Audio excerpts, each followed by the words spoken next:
I will leave you in the very capable hands of Padma and Satish for their talk. Thank you. Okay. So, Padma. It's a real pleasure to be here today with all of you, live and virtual, although they are the same. So we're here today to really explore and investigate, both with our bodies and our minds and our nervous systems, how we can access Earth within us. Now, we've been brought up to believe that Earth is outside of us in our society. All indigenous traditions and all tantric societies fully understand and have developed their own inner organic technology to connect to Earth element within themselves. So that means that we don't need to go outside to Earth and ground ourselves. We can be in the middle of a skyscraper. We can be on a plane. We can be on a train carriage. We can be in a car. You can be in your living room. And you can be accessing Earth element within yourself through doing these simple practices. So I have to qualify this because there's many different levels from which we can access Earth element within ourselves. What we have come to understand as grounding in today's world is that we go outside, we put our feet on the earth, we lie down on the ground. Okay, this is a great first step, but this is really the ABC. This is like baby steps. It's not the X, Y, Z. And it's great that this is happening and more people are doing this and they're feeling a real benefit because they're actually grounding into the Earth's electromagnetic fields. They're grounding and connecting to those electrons that are coming up from the Earth and flowing through our body and harmonizing and bringing us more into sync with Earth's field. But this is only a small part of it. It's a very small part. So in the indigenous traditions and in the tantric traditions of the East, we have understood and developed the inner organic technologies that can take us much further than just grounding ourselves. So for example, on the first level we connect to the earth through our feet and lie down on the earth and come into a magnetic field. The second level is coming into earth element within ourselves, of which the highest proportion is in our root chakra and all the different aspects of the root chakra. So there's a whole science to that as well. So our root chakra is not just the base of our spine, it's 5 different points that connect the root chakra. And all those 5 different points spiral up energy up the spine into the third eye, the brain, and out into Earth's magnetic field as well. So if you want to really be grounded, that would be the next octave of grounding. So those 5 points, which you can feel for yourself and which we'll go a little bit into in the meditation, is the base of the spine, is your anus, is a perineum, which then connects directly through a tube up into your crown and beyond into Earth's fields above your crown. The point in between the testes for a man or the clitoris for a woman, and then the yoni or the male and female reproductive organs. So those are the 5 points of the root chakra. So if you really want to go into earth element within you, you'll go into those. Now, in modern day society, there's some obstacles and blocks to that, both from the way that society is set up today, and also one's own internal inner blocks to opening up the root chakra and fully accessing earth element within yourself. All indigenous societies understood that earth is our first chakra. And the ways to access that on these 5 different octaves have been kept within those indigenous and tantric traditions, because it becomes very powerful at a certain point. Because Earth is both our beginning and our end. It's our foundation, but our completion. So what does that mean? It means we're born from Earth, and by connecting to Earth, we complete ourselves on the highest levels of consciousness. What this practically means is that through Earth, we ground into all of creation. All of creation is accessed through our connection to Earth. So that means right to the beginning of creation, from the Big Bang, from nothing, there came something. How do we connect into that? Is through the Earth. Because we are wired to connect into Earth. It's a fundamental part of our biology. It's a fundamental part of our frequency. And it's a fundamental part of how our brain waves actually operate. So we cannot actually complete ourselves or find a home within ourselves or find that sense of belonging that we are so looking for in today's fractured and fragmented society. We cannot find that without the Earth. And we cannot find that without finding the Earth element within ourselves. This doesn't mean that we have to go and live in rags in the middle of the forest for months and months. These technologies come from people who have lived in those situations, but we can equally apply it living in the city, or being on a plane, or being on a train. We can apply those technologies today. One reason why they've been kept so secret is because the tantric lineages and the indigenous societies saw how fragmented modern day humanity is.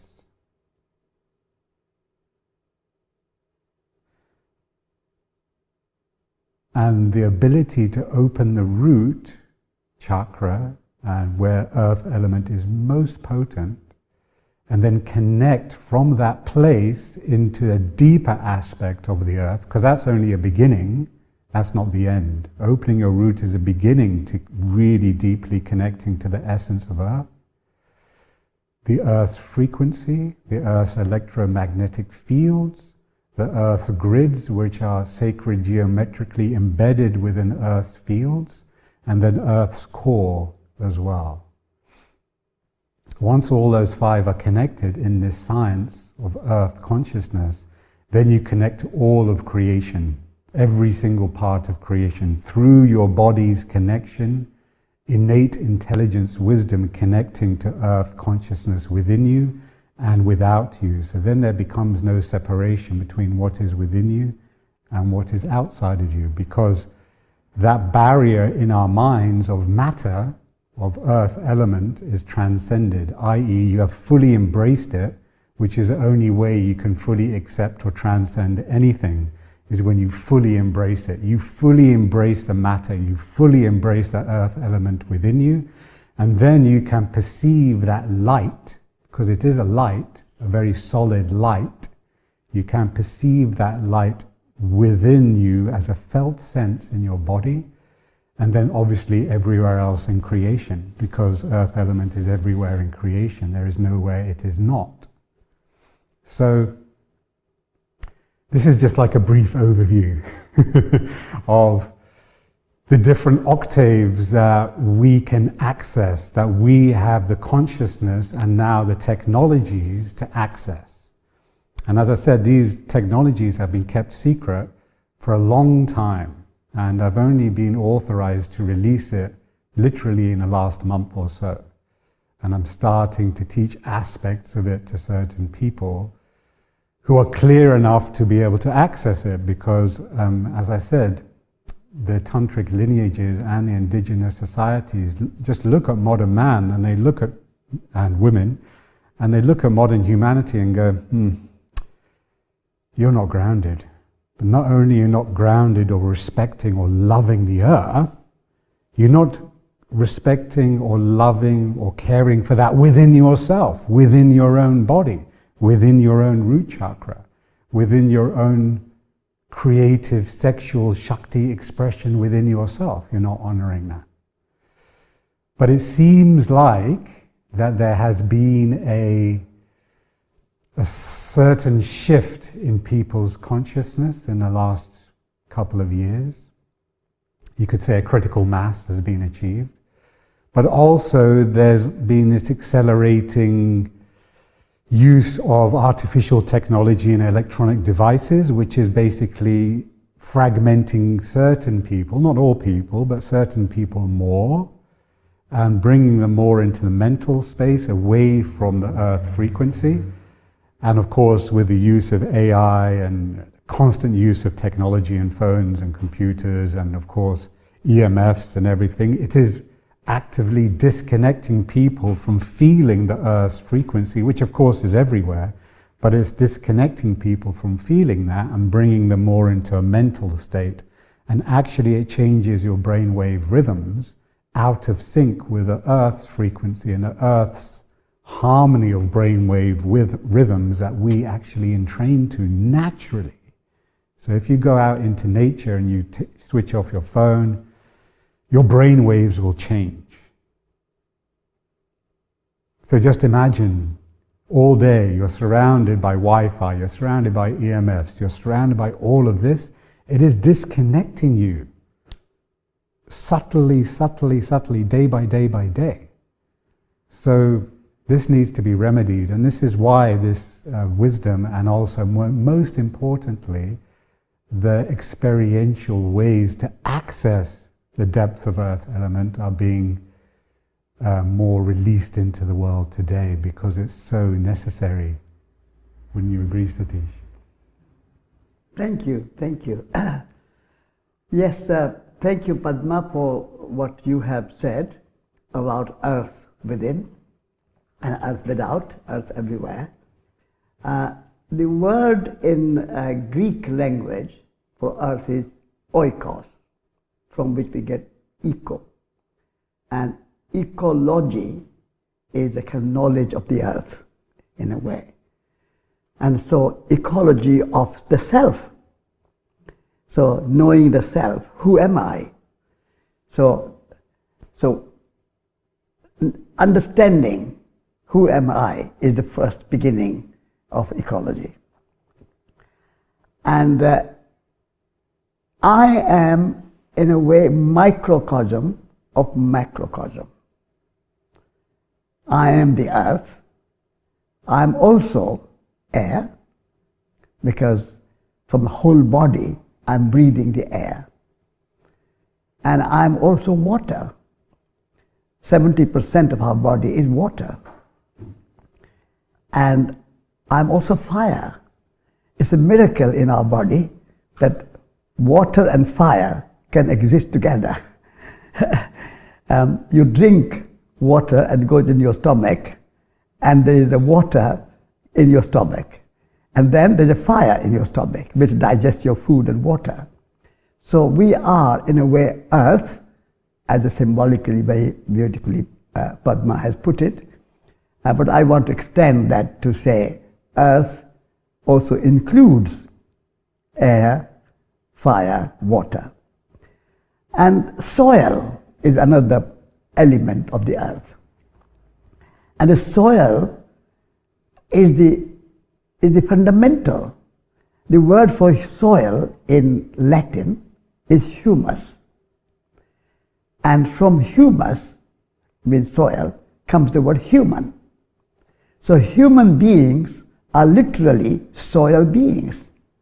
So our body is a soil transformed into skin and bones and all the other blood and all the other parts of the body. So soil being, human being, is the same word, human beings. And then nature word also has very interesting etymological root. Nature means birth. So when a mother is pregnant, she has a prenatal check, and after the birth of a child, postnatal check. So natal and nature come from the same root. So everything born is nature. So in a way, what Padma has said, the indigenous people realized this very deeply and profoundly, and the Indian cultures profoundly understood this. And this is why the divinity and the soil and the earth are becoming one. So like our body is a soil, and the spirit is the part of body. Body holds the spirit. So in a way, body is the temple of the spirit. And so there is in Indian classics, there is a book called Ishavasyopanishad, which means Isha is the divine, Avasya is the home, and Idam, everything, is Avasya Upanishad. So the earth is the home of the divine. That's where all these ideas of chakras come in. Because to access the divinity, you need to go through your body chakras and find the connection between the physical and the spiritual, physical and metaphysical, physical and non-physical. So when people think of nature as something out there, like earth out there, as Padma explained, nature, the mountains, the trees, and animals are nature, and humans are not nature. They are separate from nature. But the word nature means birth. Anything which is born is nature. So humans are born, so we are nature. And therefore, soil, nature, they all indicate the same philosophy which indigenous people have held and embodied in their lives. But we have forgotten that in our civilization, industrial culture and so on. So we need to go, if we want to be ecological and spiritual at the same time, then we need to come to our body, and if we love our body, we love the universe, because we are microcosm of macrocosm.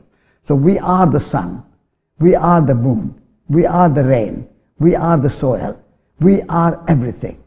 And the moment you realize that I'm a divine being, that divinity within ourselves, the moment you realize that, that's a kind of spiritual awakening. And all the great teachers of East and the West, like St. Francis, he loved earth, he loved animals, he loved nature. He's a kind of patron saint of ecology. And so there are even in the West, there is a tradition which is a little bit suppressed, a little bit minority, because majority of our Western culture is industrial, scientific, rational, Cartesian, dualism, separation between matter and spirit. But if you go a little bit deeper, you will find even within European culture, there is a kind of unity. Like Spinoza is another great philosopher who says nature is divine. And so if we can understand this unity of life, and we are all interconnected, interdependent, interrelated. In Upanishad we say that I see the whole world in myself, and I see myself in the whole world.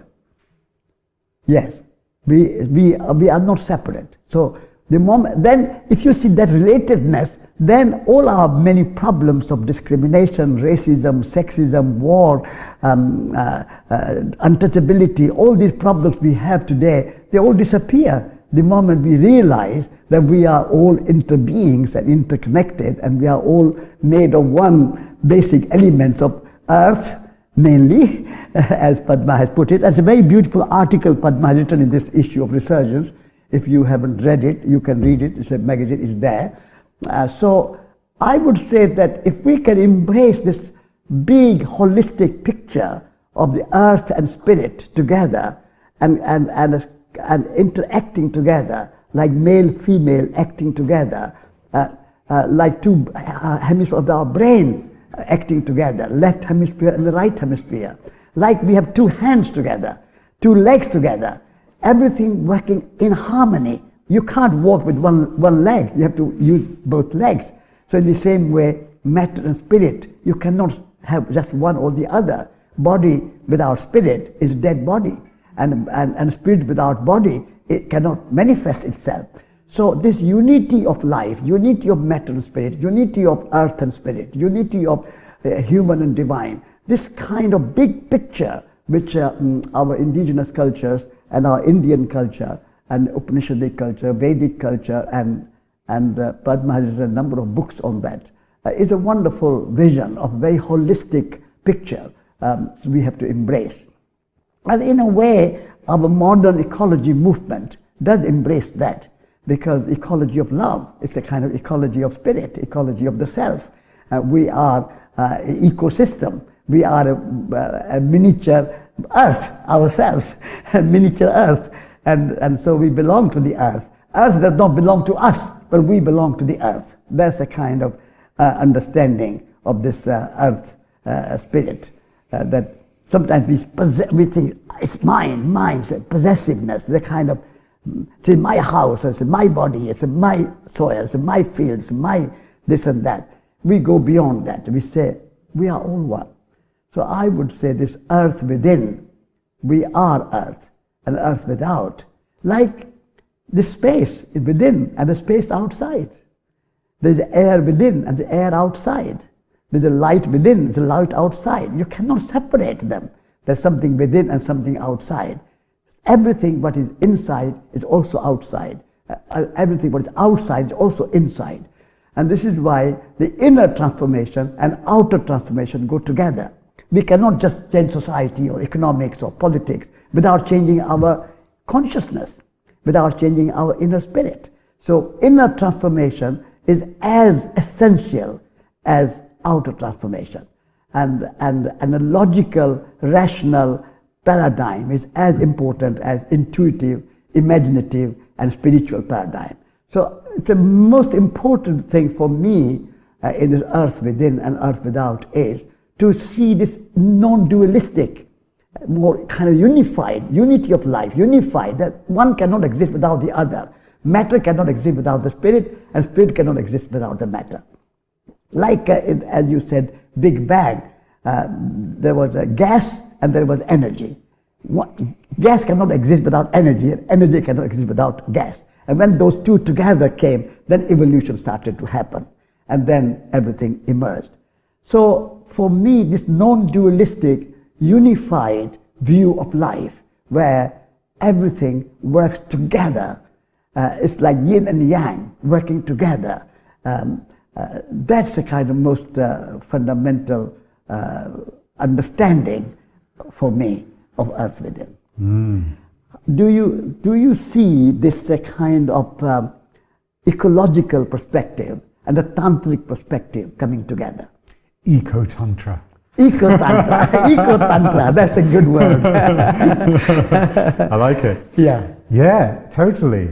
And you know what you were saying right at the beginning, you were saying that when we're all those different elements, but it's earth that binds them all together, that coagulates everything together. Yes. So without earth, we would just be floating in a sea of plasma. Yes. We wouldn't be able to actually be here or talk or do anything with bodies. Yeah.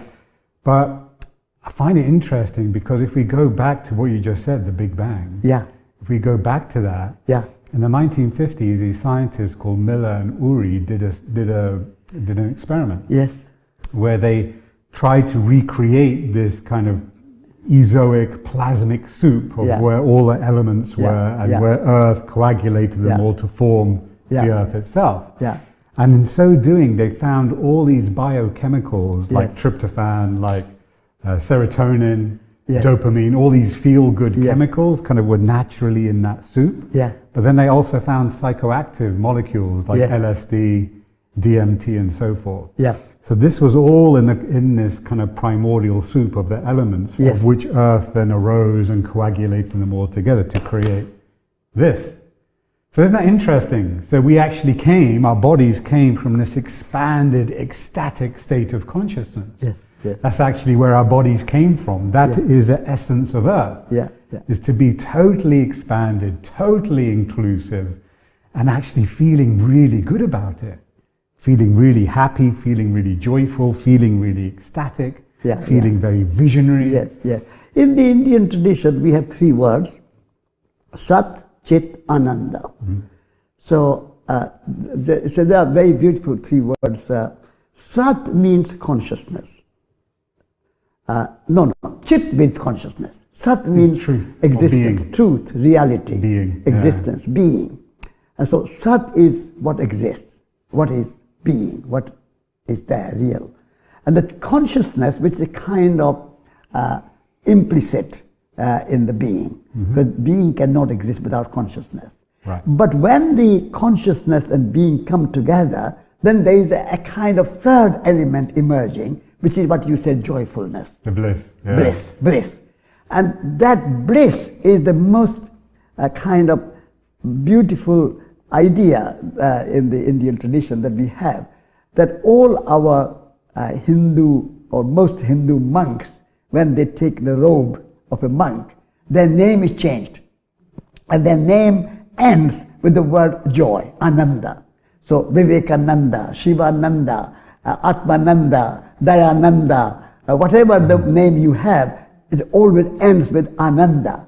And there was a very beautiful Indian teacher, woman, called Ananda Mai. Yeah, I love that. So mother joyfulness. And so I think this reality and truth and consciousness coming together and producing this joyful existence, that's a very beautiful idea of the earth within. Exactly. So, yeah, that's where we come from. Yeah. So that's who we are. Yeah.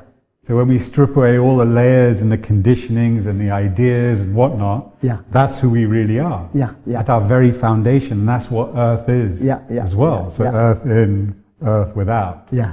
So it kind of explains why throughout history, people have separated from earth. Yeah. Or they've been taught to separate from earth. Yeah. Because actually it's the source of your greatest bliss. Yeah.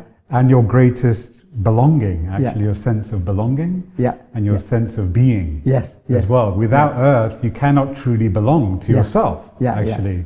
We belong to the earth. Yeah, exactly. Yeah, we belong to the earth.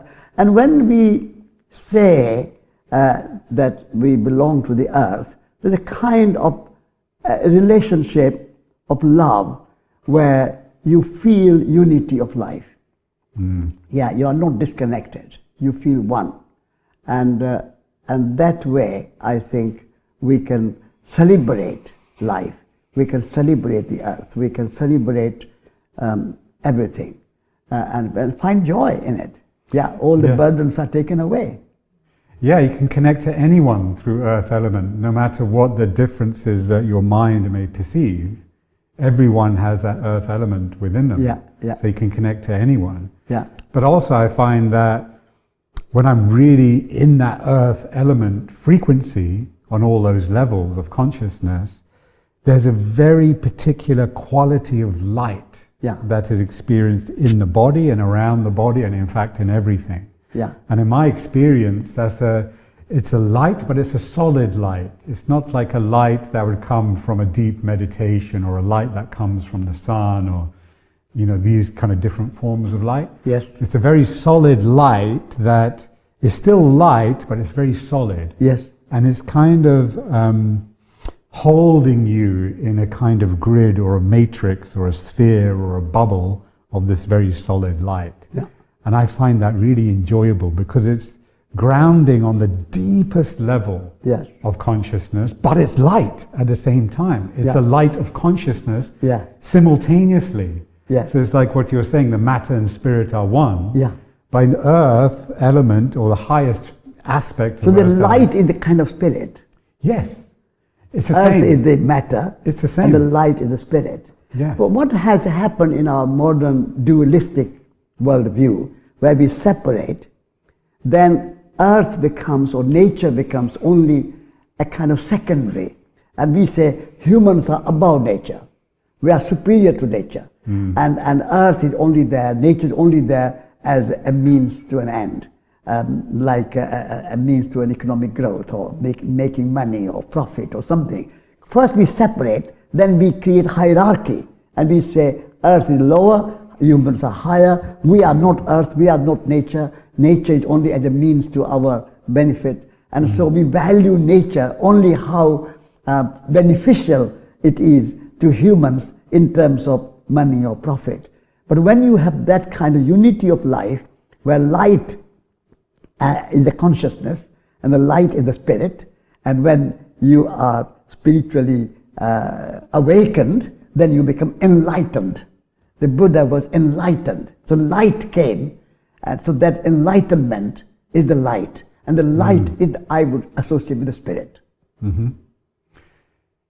It's one and the same, though, in my direct experience. Yeah, okay. Because there's two pathways. Most people on spiritual pathway are going it through consciousness and meditation, Yeah. which doesn't necessarily involve the earth. Yeah, But and that's what I used to do, yeah, and still do. But I've also gone the other way. yeah, So going deeper and deeper and deeper into the earth Yeah. element within me and Yeah. all its dimensions that then open up the Yeah. more you explore it. yeah, So then I found the light of consciousness is within that as well. So you can meditate from here upwards, and then you can meditate from here downwards, but it leads to the same place.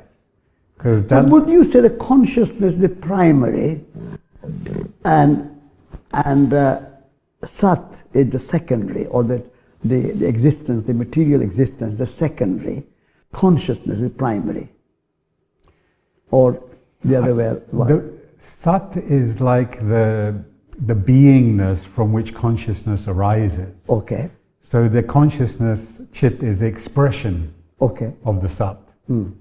So you could say that's Shakti, and Sat is a Shiva or the Buddha, just being. It's not moving, it's just being totally present Yeah. in that beingness. It's not going anywhere. It can't go anywhere because it's infinite, it's eternal. It has no edges, it has no speed, it doesn't go here, it doesn't go there, it's just here, but then it is the backdrop of everything that's everywhere. But the consciousness is a movement that's moving and creating and dynamically expressing and forming everything within the backdrop Yeah. of that awareness. Yeah. So So the Shakti consciousness Shiva. makes the Sat, the reality, dance. Exactly. Yeah, yeah. Yeah, that's where the fun is. Yeah, yeah. That's where the joy Without is. consciousness, there is no dance.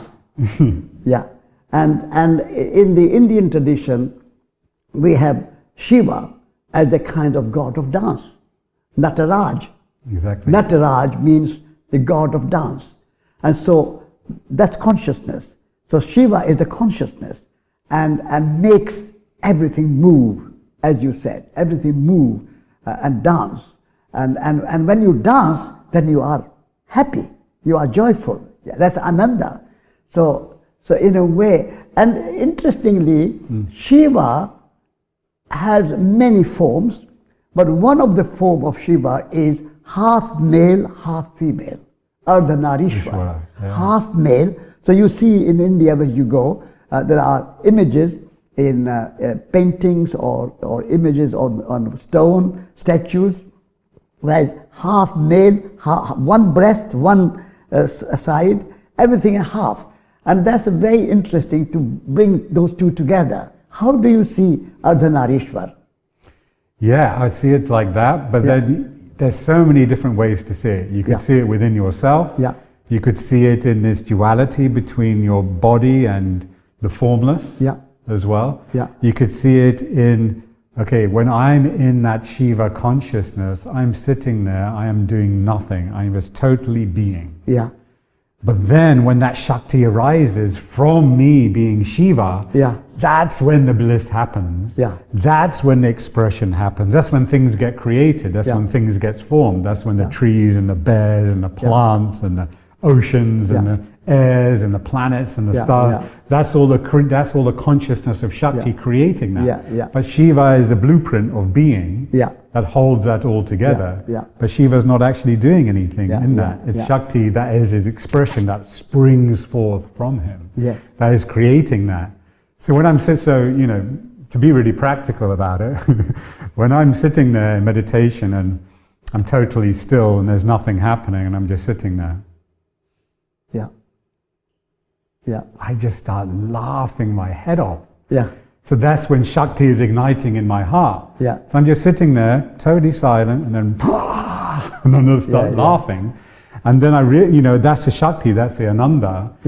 that just spontaneously ignites. I'm not doing anything, I'm actually doing absolutely nothing. Yeah, yeah. But from that nothing, actually, Shakti arises. in all our senses, we have dual purpose, functional and joyful. Mm-hmm. So for example, when we eat food, the function of the food is to give you nourishment, your protein and your vitamins and so on, but it also has a good taste and good color. So although you see something, kind of matter, but it's also beautiful. When you hear the sound also nice to hear, but also you are communicating something.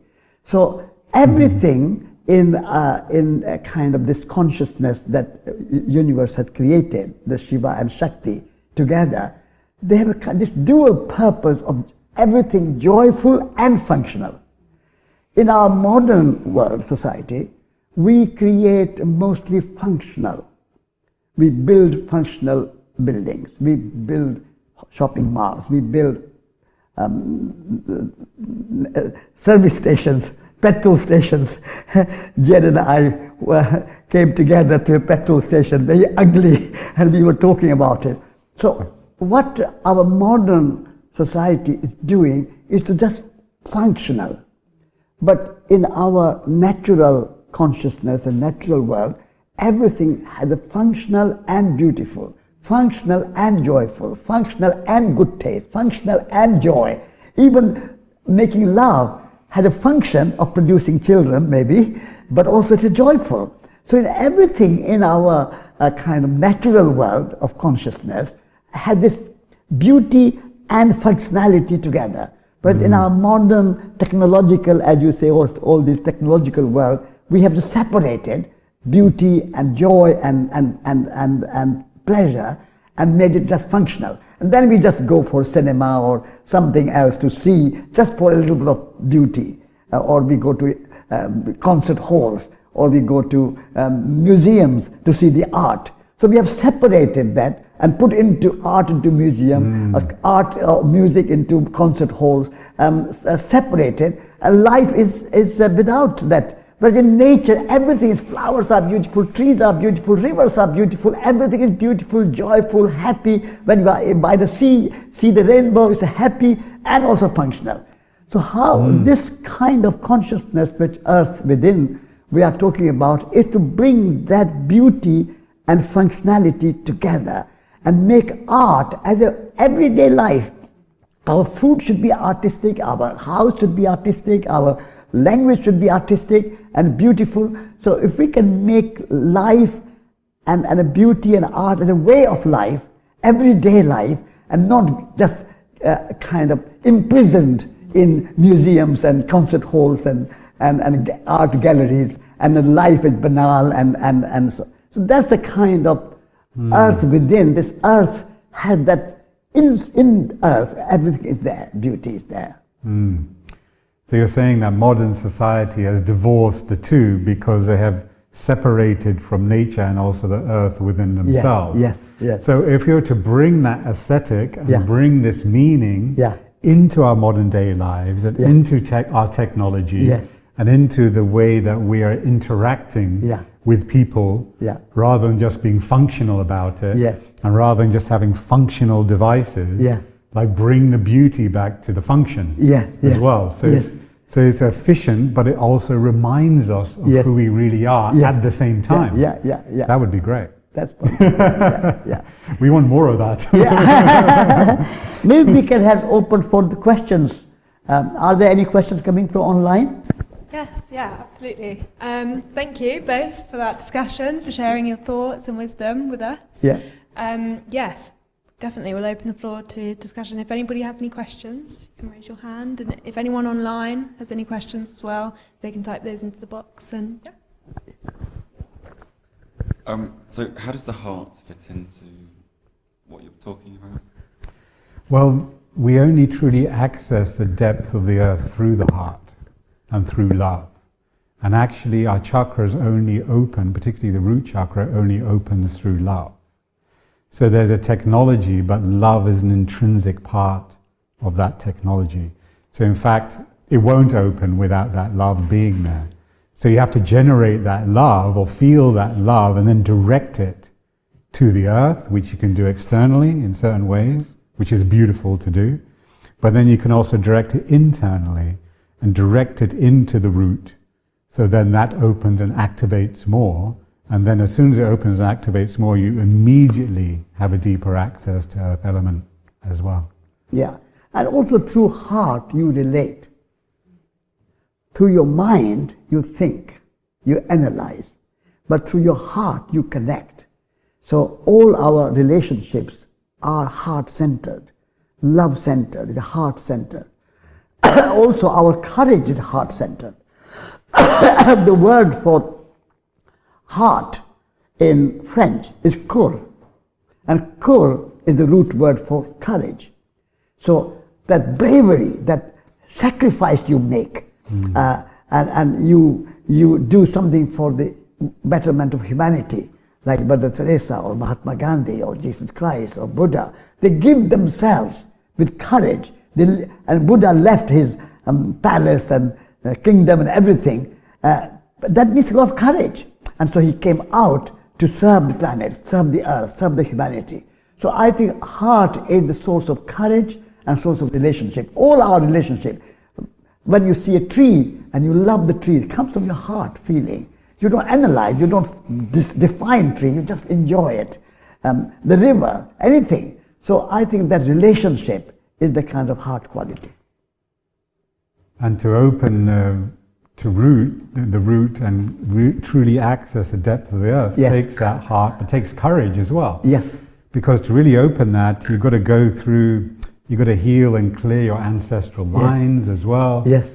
And you've got to deal with your family issues and all these other kinds of things. So you actually have to genetically rewire yourself to a degree in order to truly access the earth, which is why all indigenous societies, including our Indian society, you know, truly honoring of the ancestors. In fact, 2 weeks every year, Shrad, we have a festival where for 2 weeks every year, almost everyone in India honors the ancestors every day and does prayers and thinks of them, lights candles, sometimes do really elaborate ceremonies to heal and connect with the ancestors. So I feel that's a really important part of the earth. You know, because that's a gene pool. Huh? We're like going back in time.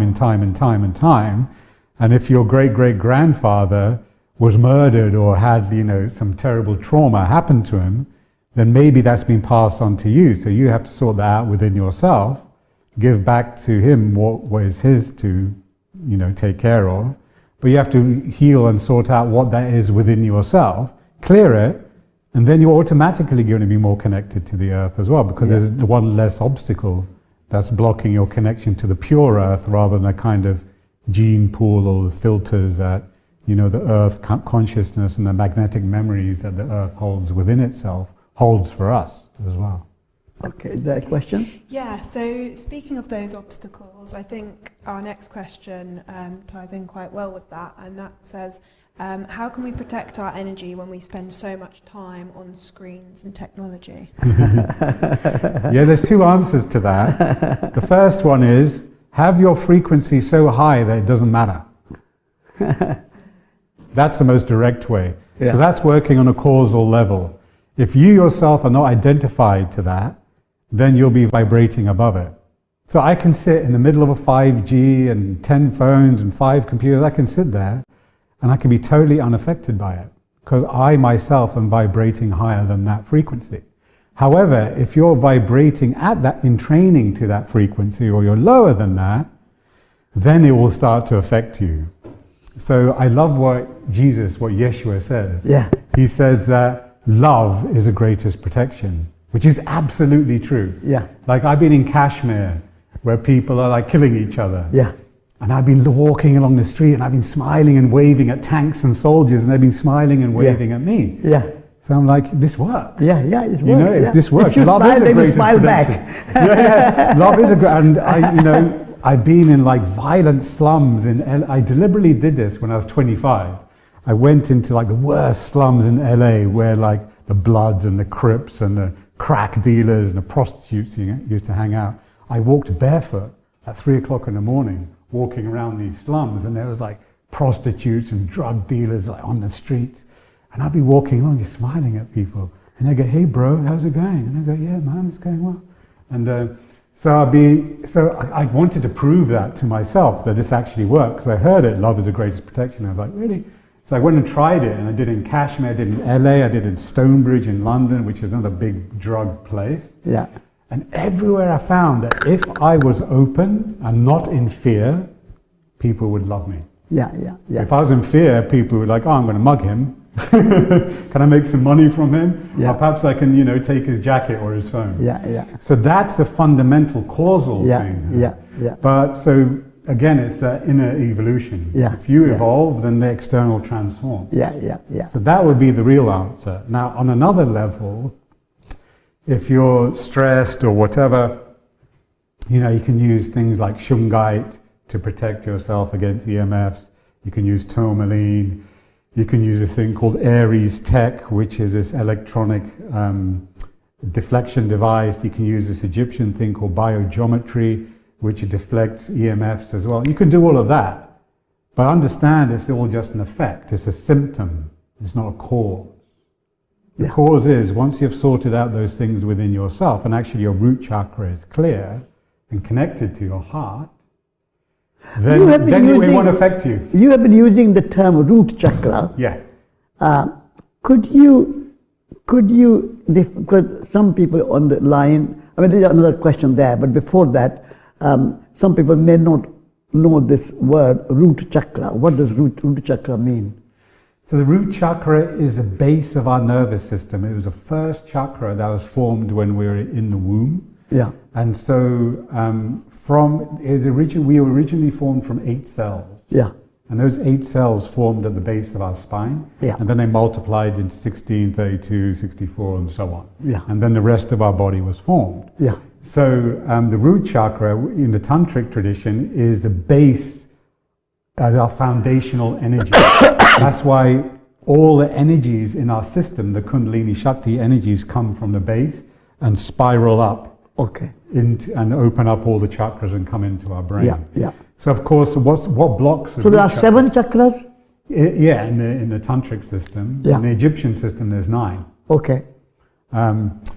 Which is another discussion. But so with these openings of these energies, yes, they're not going to fully open unless we're grounded. And this is where most people go wrong. They want to kind of blast open their heart or blast open their third eye, and they want enlightenment. Yeah. They want it like that. Yeah. But you got to have your root chakra open first. This is like the ABC. And actually, at the end, it's the XYZ too. You're only going to fully awaken like Buddha was sitting underneath a tree. Yeah. So he was fully grounded. Yeah. So you got to, the root is, the earth is our ABC, our first chakra, and it's also the XYZ, it's the last step as well. Yeah. So that's kind of a really interesting thing. But what blocks it, is like ignorance around sexual energy, so ignorance about how the root chakra works and the pranic flows that move through it. So apana prana is a prana that moves through, which is all about release. It's a very grounding form of pranic flow. But also, to really access that, you've got to release all the emotions within you that are blocking that. Yeah. So apana prana is a really emotionally releasing flow of prana. You've got to confront all the deep, dark stuff inside you, basically, to open the root chakra. Yeah. And that includes all family stuff, all the ancestral stuff, ancestral healing, and so on. So, it's all these different things that you need to address to really open the root chakra. And then you've got a solid foundation to open up everything else. Yeah. But you're not going to open up all the chakras and awaken without this being totally sorted, 100% sorted. Yeah, good. And most people want to avoid that, which is also endemic of this disconnection from Earth. Yeah. It's like, let's avoid the Earth and let's dominate it. Yeah. And it's the same reflection about the root chakra, because that's our access to the Earth. I find it kind of interesting. Okay, next question. Yes, thank you for clarifying that. You're doing a great job of really holistically explaining something quite complex in quite a short space of time. So we've got another question that's come through. They say, I love how you talk about beauty to be an essential part of our life. What being essential part of life? Beauty as an essential part of our life. I once heard that intact relationships / connections indicate beauty, while ugliness is an indication that connection or the relationship is broken. What do you think about that? Beauty. Yes, beauty and ugliness. Ugliness, yeah. I mean, the thing is that in our natural earth system, everything is beautiful. Nature does not make anything ugly, in my understanding. Trees are beautiful, butterflies are beautiful, flowers are beautiful, food is beautiful, human beings are beautiful, eyes are beautiful, everything is very beautiful. So the industrial kind of utilitarian idea has created a kind of ugliness, that we want something speed, quickly. And the speed and beauty don't go together. When you plant a seed in the ground, that seed takes time to become a tree. You can't make that seed, an acorn, into an oak overnight. Like nowadays, people want to build a house overnight or build something overnight. They want very quickly. So speed is something which is a cause of, I think, ugliness. If you take time and allow natural time, you are cooking something, it takes time to cook. If you are anything you want to do properly, it takes its own time. There's no limit, quick or late or long. Everything has its own time. So if we can think of not hurrying, but taking your time. When you want to sing music or song, you have to take time to sing a song. You can't sing quickly. We have some singers here in the audience. And in the same way, if you want to paint a picture, it takes time. So I would say speed is a very important part of beauty and ugliness. Yeah, last week I was walking outside my house in the fields. Yeah. And there was a big steaming pile of cow dung, like right in the middle of the road. Yeah. And I looked at it, and I just started to laugh my head off. Yeah. Because I just saw the beauty in it, and it was terribly spontaneous. Yes. I was like looking at it, like, whoa! It's like, I just saw the beauty in that steaming pile, and it was fresh. It was steaming, you know. Yeah. It's amazing. So I would suggest that you know, if you can see that in everything, because it is within everything, the beauty is within everything, even in the ugliness, even in the grief. Yeah. There is still a beauty. There is still an element of compassion. Yeah.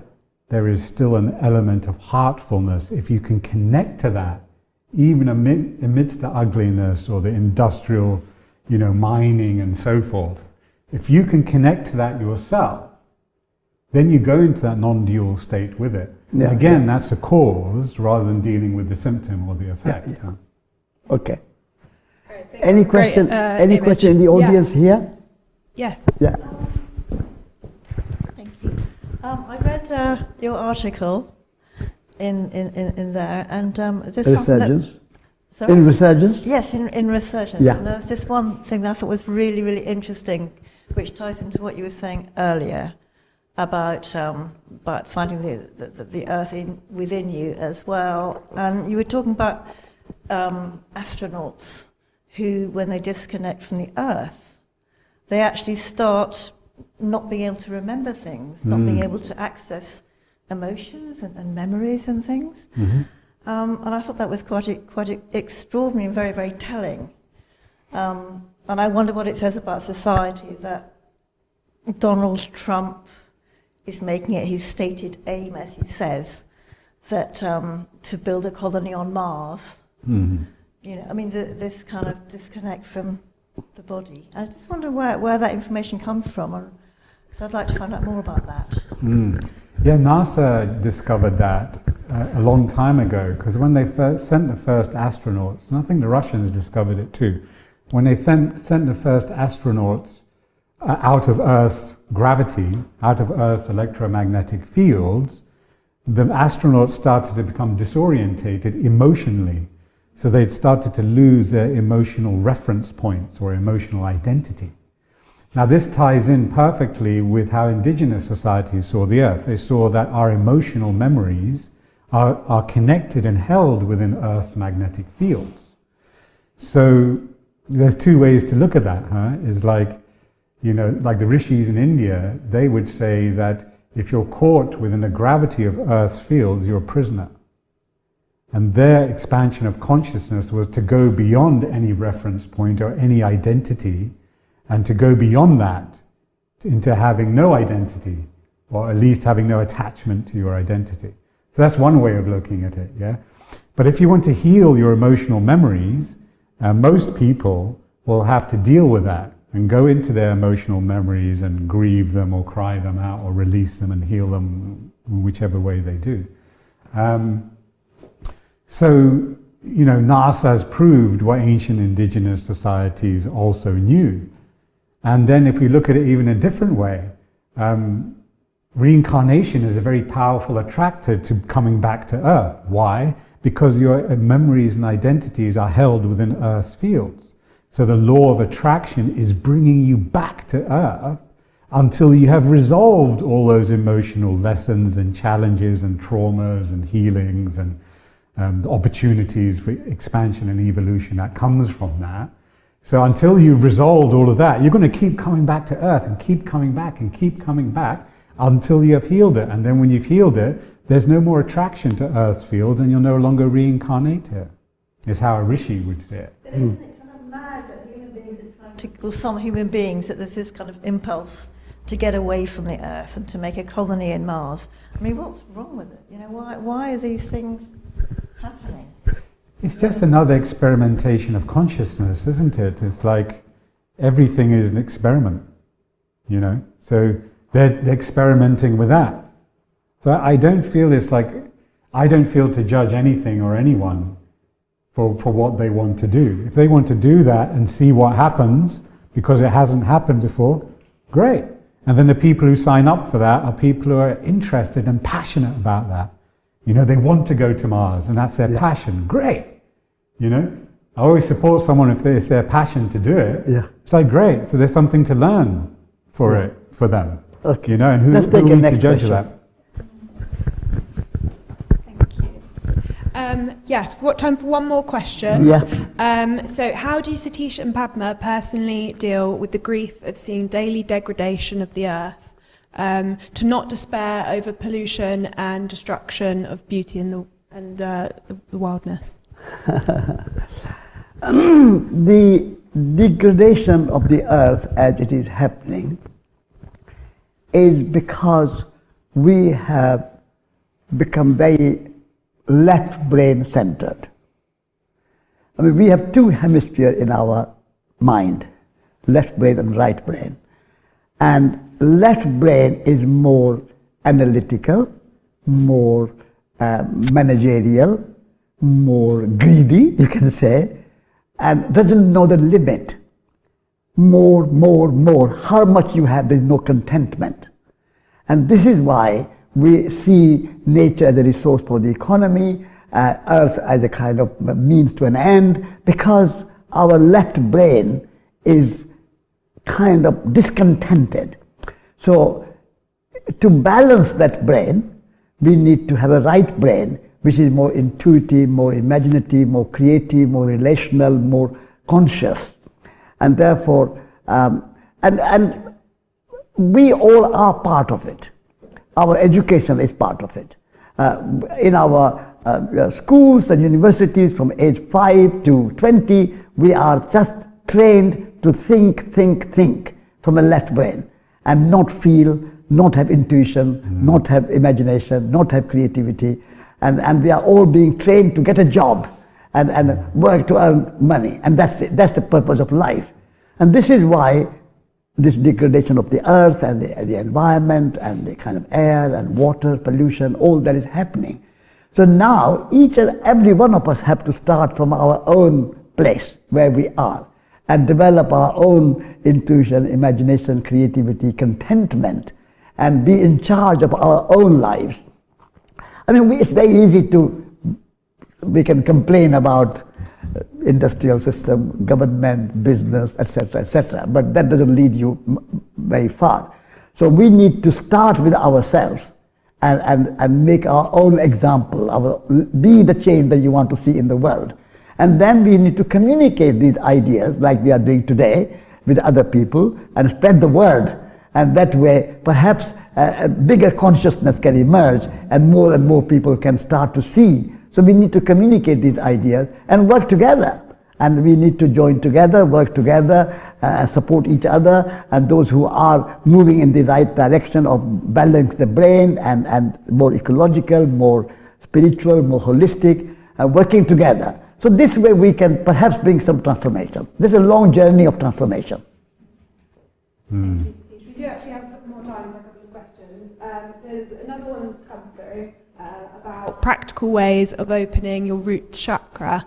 One that really works, especially for people who are so disconnected and distracted. So maybe people living amongst degradation or in cities or, yeah. Sure. Yeah, I mean, we're going to go into that. That kind of leads into the meditation, actually. Yeah. So there are, you know, a real quick way, if you're in an office, for example, is to connect into the earth element through a mudra, which takes like 1 second to do. That's earth element mudra. And then to go into prithvi mudra, which is this. So this will very quickly ground you. Now, if you do this and then you breathe into your root, you know, you can do that in a couple of minutes. That's a really fast way to drop your focus and attention from here down to here, which is what I think the question is talking about for people who are disconnected and distracted. That's all in your mind. So you want to drop out of your mind and go straight into the root. So this is like a really fast way to do that you don't need anything for, you don't need anybody for, you don't need to put on a headset or listen to Headspace guiding you to be calm or whatever it is they do. You can just do it yourself, which is much better, I think. Now, if you want to go deeper than that, we'll go a bit deeper in this meditation shortly. But again, you know, there's a whole science behind it. So, you know, the base of the spine and the anus hold what you judge the most. It holds your deepest shame. It holds your deepest humiliation. It holds the things that you sweep under the carpet that you don't want to deal with in your life. It's like what you would judge to be the most dirty parts of you. Yeah, that's all held in the root chakra, the spinal base and the anus. The perineum is connected to that and your sexual energy, but also connects directly up into your crown. So when your root is open, as soon as you go into the root chakra, your crown chakra should instantly open as well. That's when it's open, and vice versa. If you feel your crown chakra, your root, you should feel it immediately in your root chakra. And then, so the testes and the clitoris for a man and a woman, so testes is a driving force of the masculine principle in men. So that means when a man has his balls, he has his courage, he has his power, he is in his masculine self, and he is driving that forward. And then the clitoris, the essence of that is purity. So it's about that purity and innocence in the sensuality rather than any other expression of sensuality. And then, so the yoni and lingam, the male and female reproductive organs are like the driving electrical mechanism in Tibetan medicine and in tantric medicine actually. They are the driving electrical powers that drive us forwards in life. So if that is electrically unbalanced within us, that will have all kinds of consequences on multiple levels. So once we sort all those 5 out, then the root chakra will completely open. And there's different ways to do that, but that's just a little overview. Okay, wonderful. Thank you. Do you have any more questions in the audience? If not, we can head straight to our meditation. Yeah, okay. I will hand over to you for that. Yeah. Thank you. Okay, so let's come into earth mudra on our left hand, so that's our thumb and the finger next to your little finger. So if you can get the tips of the nails to touch, that would be ideal. And then we're going to go into Prithvi mudra, which is on the other hand, is the same, but now we're going to be touching the first knuckle with your thumb. So you just hold that on your lap and just just close your eyes and just start to take some deep breaths and allow the center of your gravity to shift downwards. Down, down, down, through your heart and into your root.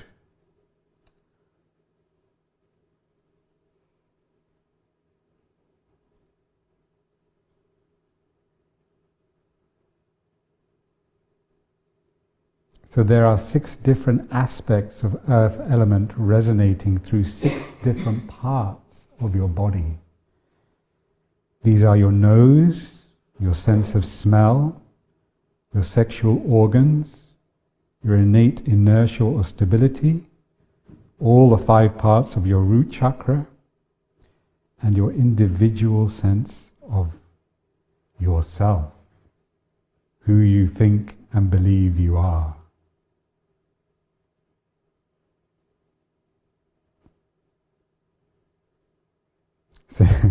So now just smile sincerely from your heart into your root chakra.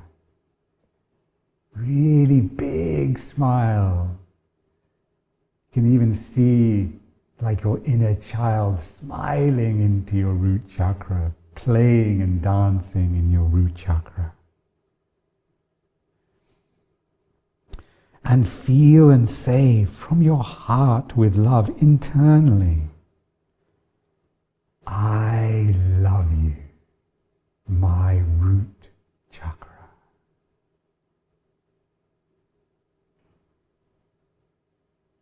Please send me your love.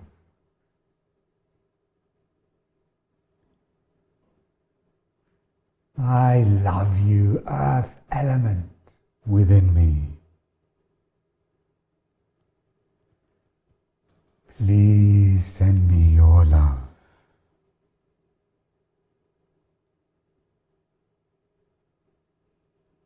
I love you, Mother Earth.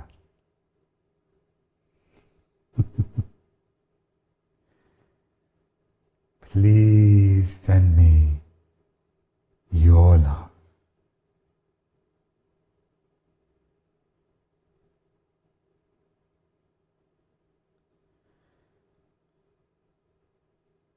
And breathing in through your nose into the base of your spine and exhaling through your mouth.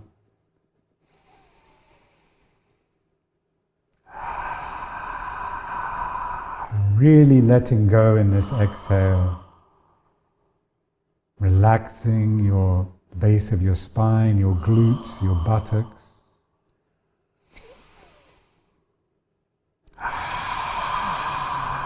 Really letting go on the exhale. And now focusing into your anus. Relaxing the anus. Don't be anal. Relaxing your anus. Breathing into the anus. Relaxing it all. And just letting go, exhaling. Inhaling through your nose.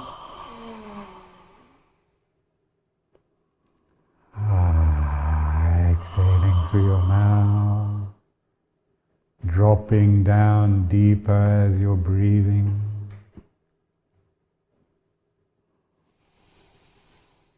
And breathing into your perineum, which is between your anus and your sexual organs.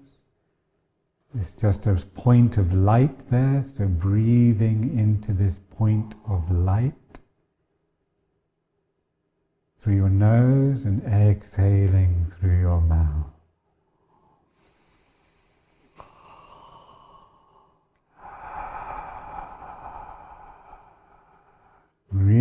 dropping down, really letting go, down, down, down.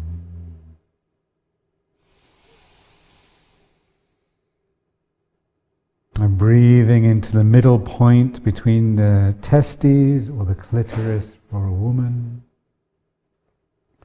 Breathing into this point through your nose.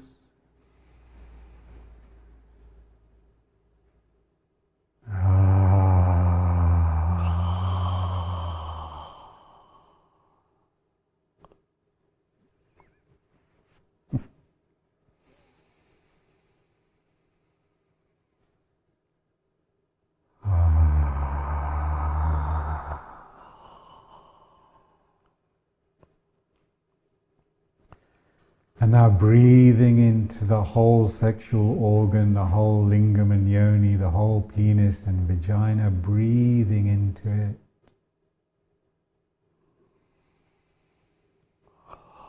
Exhaling through the mouth. Keep breathing this. In the Vedas they say, dash. This organ is a goal of all kinds of enjoyment and is formed by the earth and expresses the earth. Dash. Upastha. Dash. Stha.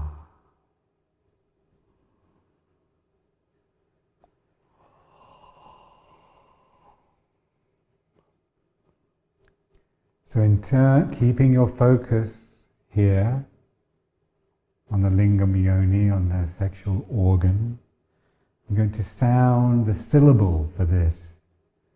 You can follow on internally, if you so desire, or you can just receive the sound vibration into this embodiment and expression of the earth element.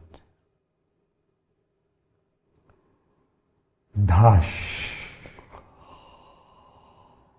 dash, dash, dash, dash, dash, dash, dash. Dash, dash.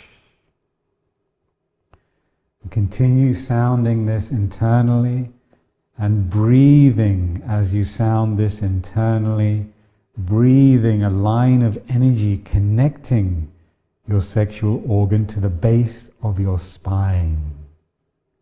Dash, dash, dash. Yes, it is all connected. Dash, dash. Now really focus on the base of your spine, on the bone there. You can see a cube there if you want, but it's a bone. Right at the tip of your base of your spine, there's a red dot of light. The sound here is sar. Sar, sar, sar, sar, sar, sar, sar, sar, sar, sar, sar, sar. Sar, sar, sar, sar, sar, sar, sar. Take a deep breath into the space of your spine.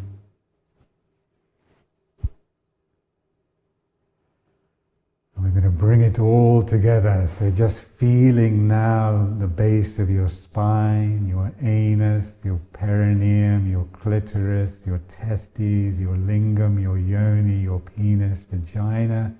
See it all, feel it all, breathe it all. And we're going to bring it all into this chant, which you can join in with internally. Connecting into the Mother Earth, the energy of Mother Earth, or Prakriti, and the earth element itself. Lankama,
Now gather all this presence, vibration, sensation, energy, feeling in your root, in your body, and inhale it and gather it all up into your heart.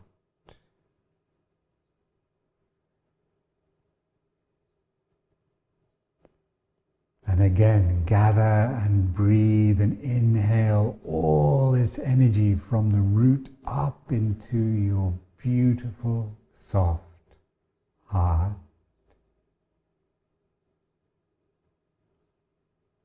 And come into prayer mudra over your heart. Anjali mudra, namaste mudra.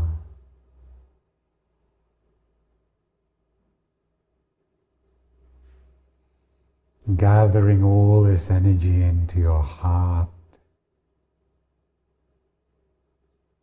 with the mantra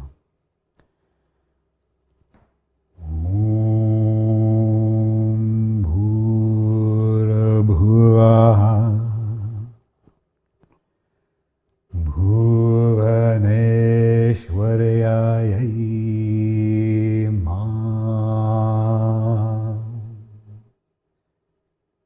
Namaha.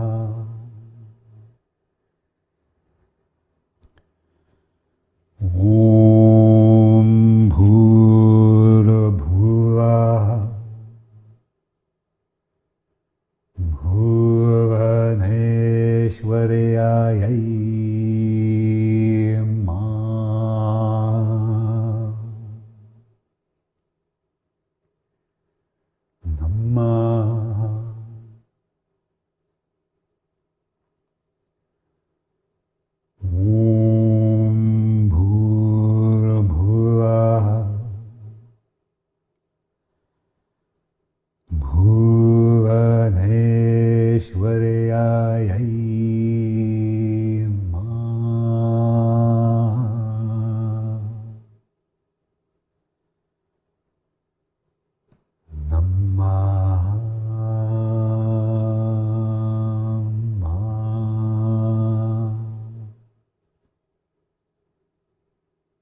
Thank you, Mother Earth.